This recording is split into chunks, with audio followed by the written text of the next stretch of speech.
दर्द में छटपटा रहा है, उसकी सांसें फूल रही है, लेकिन इस माँ को कोई फर्क नहीं पड़ रहा। उसका पत्थर दिल तो शायद ही पिघला होगा।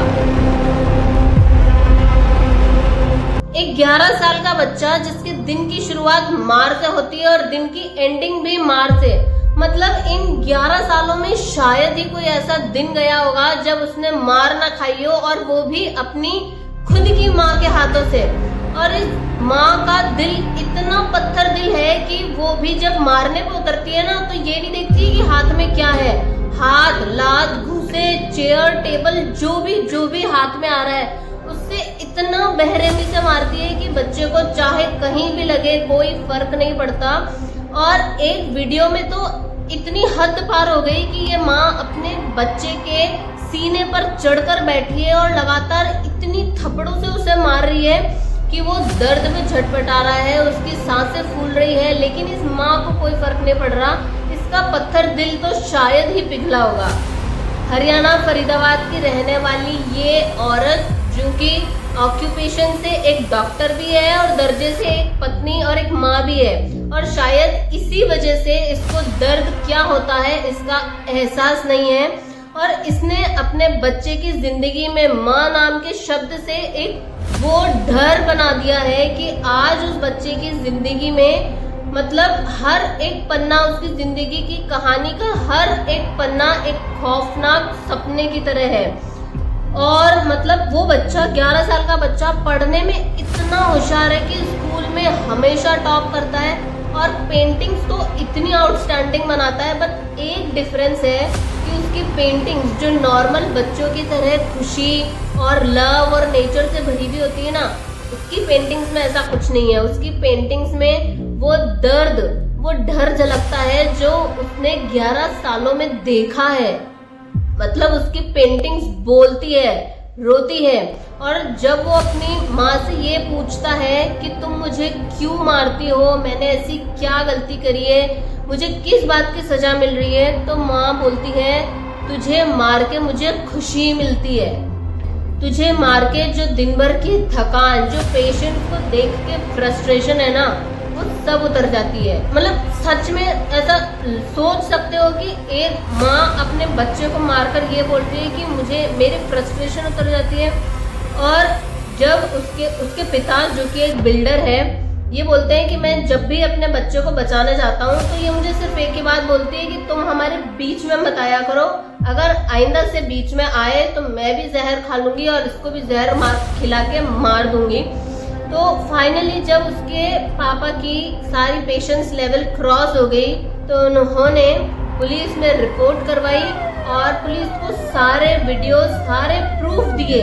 जिसके बेसिस पे फाइनली पुलिस को कंप्लेन करनी पड़ी। और वीडियोस इतने दर्दनाक कि पुलिस ने जब देखे ना तो वो भी एक बार के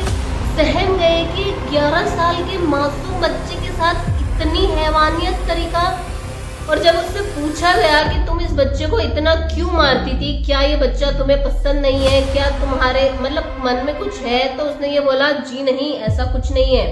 मैं अपने बच्चे से बहुत प्यार करती हूँ और मुझे इसकी बहुत फिक्र भी रहती है, इसीलिए मैंने पूरे घर में सीसीटीवी कैमरेज लगा रखे हैं ताकि मैं हॉस्पिटल से भी इसको देख सकूं, इसकी हर एक एक्टिविटी पे नजर रख सकूं।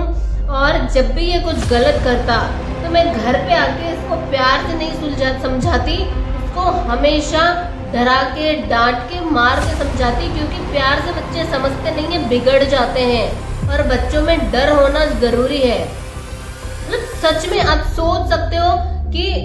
एक तरफ बच्चों के लिए माँ क्या होती है, उसका गुरु, उसका दोस्त, उसकी ममता, उसकी दुनिया, मतलब हर वो चीज जो बच्चा एक पापा से नहीं एक मम्मी से बहुत इजीली शेयर कर सकता है, वहाँ दूसरी तरफ ये माँ जिसने अपने बच्चे की पूरी जिंदगी, 11 साल तक की जिंदगी एक सदमे में, डर में बिता दी। और मतलब जब आज की डेट में पुलिस ने उस माँ को ये सारे वीडियो सब कुछ देख के उसके खिलाफ कंप्लेन तो रजिस्टर कर ली, उसको जेल में तो डाल दिया, लेकिन आज भी उसका डॉक्टरी का लाइसेंस कैंसिल नहीं किया है, क्योंकि इस औरत के अंदर दर्द नाम की तो चीज है ही नहीं ना। अब आप ये सोचो कि जो अपने बच्चे को नहीं बचा सकती वो पेशेंट्स के साथ कितने गंदे तरीके से पेश आती होगी।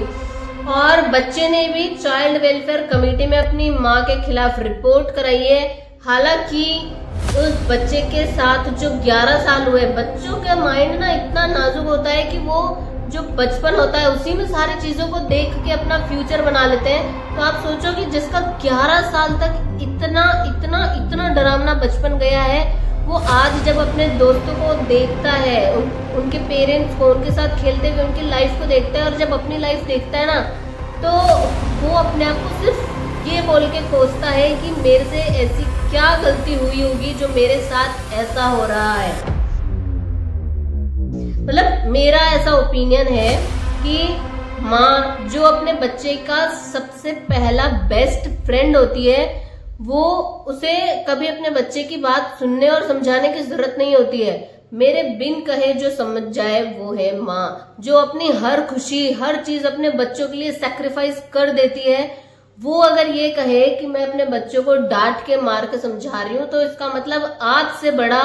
गलत फहमी इस दुनिया में किसी ने नहीं पाल रखी है।